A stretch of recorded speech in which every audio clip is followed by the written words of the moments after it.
kau notice sikit lah kau pakai ni. Aduh, hai. Nampaknya masa depan dia tak berapa cerah, guys. Kita sambung balik 1, 2, 3 Kuning, merah, hijau. Okay. Dia terlalu lemah.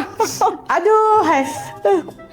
Hai, seronok pula kita tengok kawan-kawan kita nak pakai props ni. Kena benda ni. Dengan apa botak, benda ni tak. Benda cakap kena.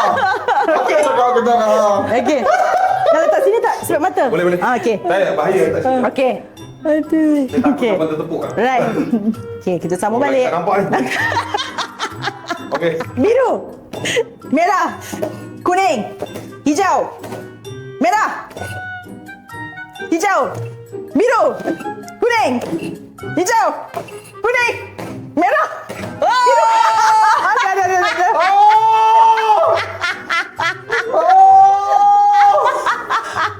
Dah tak ada muka dah nak rambut. Saya rasa saya nak bagi yang ni boleh tak? Tak boleh eh? Nak. Safwan. Kau dah jadi apa ni, Wan?